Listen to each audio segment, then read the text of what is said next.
I am different from all of you. Why, you may ask? Because my body is redesigned in order to survive. Not only do my body look different, it also functions in a different way than yours. At least I think so. Because how would I know if someone else in this room was just like me? You wouldn't tell me. The shame would have been eating up your words until there was nothing left to say. Just silence, isolation. Have I confused you enough yet? Maybe the time is right for me to tell you what's so special about me.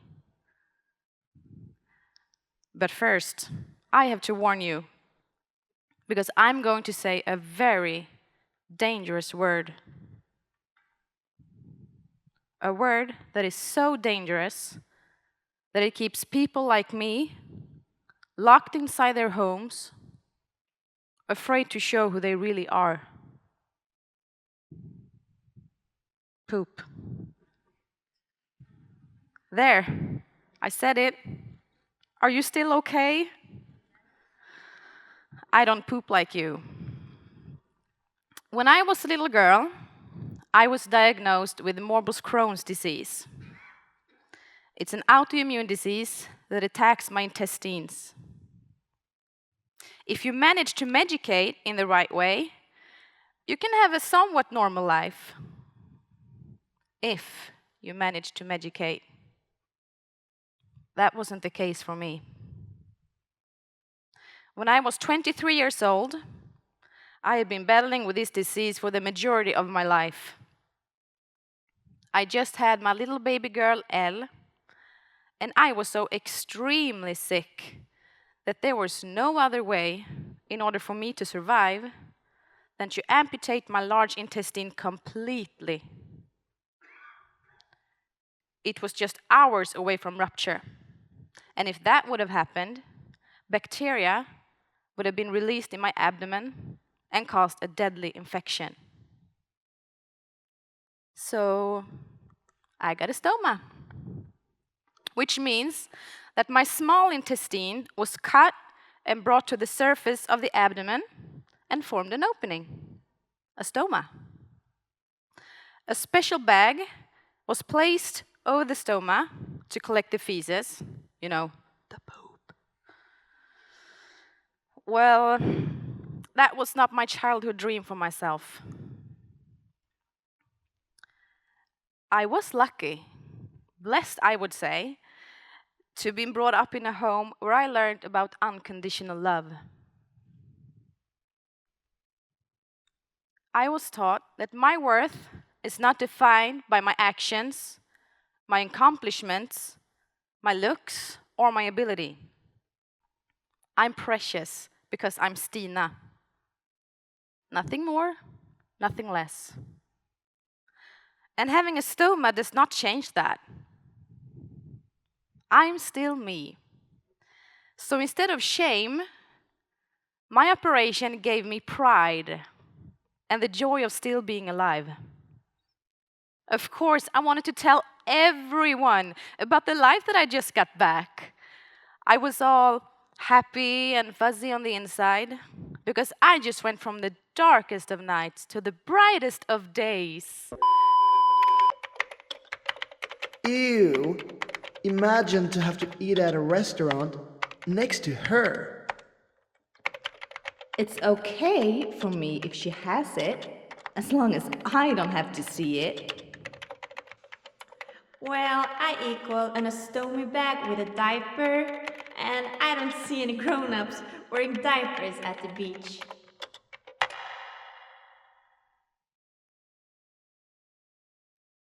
Oh, the lack of knowledge. I receive comments like this every time my face appears in a magazine or a TV show. You would think that these comments make me feel bad about myself. But I feel bad for them. Because I'm happy over my situation. I'm alive. But if you feel the need to put other people down in order for you to feel better about yourself, then you're a very, very sad person. And it's like you have forgotten all about what you yourself are doing in the bathroom at least once per day. I promise you, the only thing that separates you from me is the exit.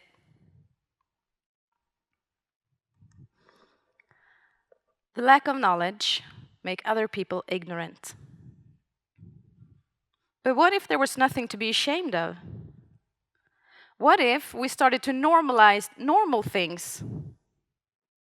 I mean, poop is pretty normal if you ask me. Still, we turn it into a taboo.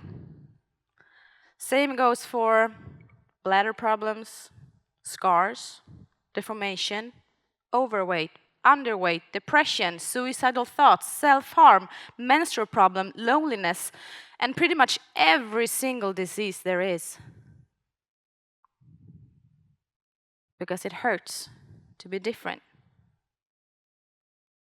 Not being able to be strong enough, happy enough. It hurts because the people around you does not want to hear. And because of that, you don't want to speak. Shame. How I despise that word. There are about 1 million ostomy-operated people around the world. And shame is something we drag along with us every single day. Up to 70% of stoma patients experience negative psychological distress when it comes to their stoma. I'm so curious what that number would be if not the most common body function was associated with shame. Shame is often confused with guilt, but guilt is something we feel when we did something wrong. We want to make amends and make things right again. Shame is different. It attacks who we are and the parts of us that we think will be judged by others.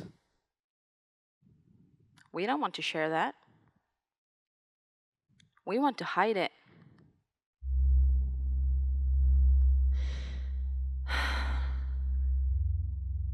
It's like my life has ended.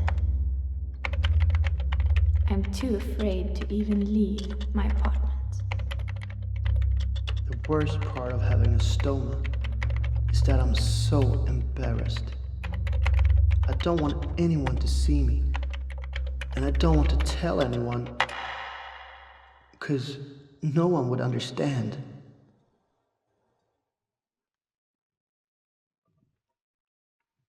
Today, I want to encourage you to talk.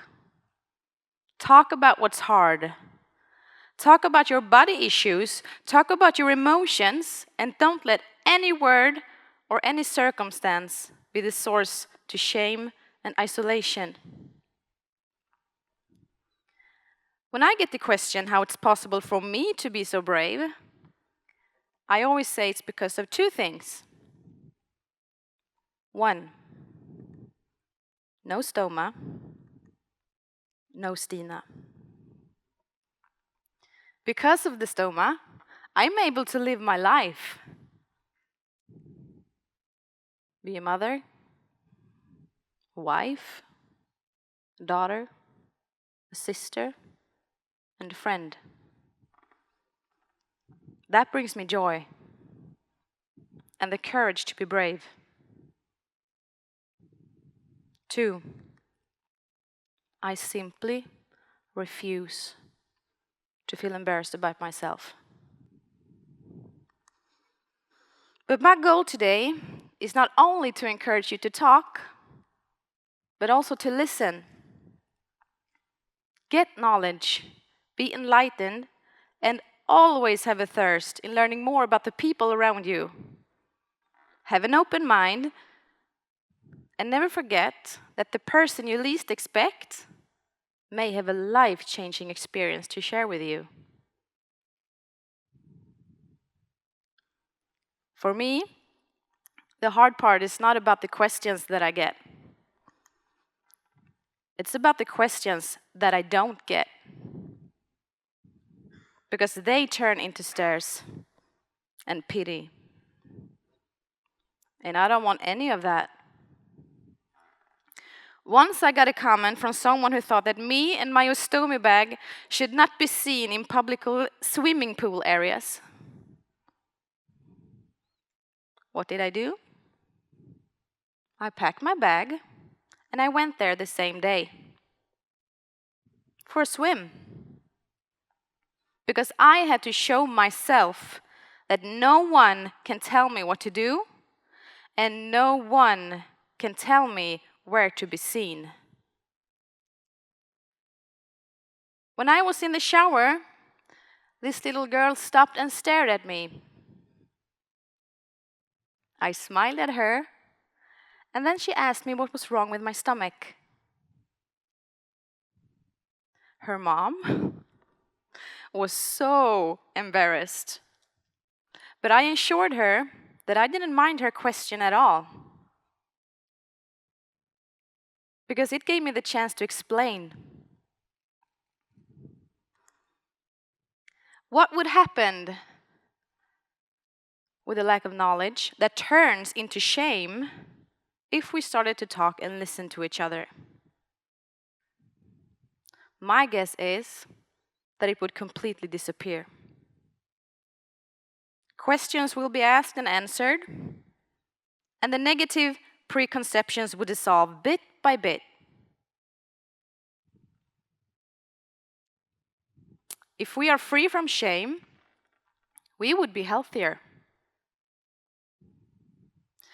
Due to a survey done at one of Sweden's biggest hospitals, Karolinska Institutet, only 4 out of 10 seek help when it comes to depression. And the main reason is, you've guessed it, shame. Without shame, we would seek help in time. Without shame, the illusion of loneliness would disappear. And without shame, every single one of us would have the courage to live the life that we deserve. Nothing should be left in the darkness of shame when it can be lightened up by the knowledge of life. Thank you.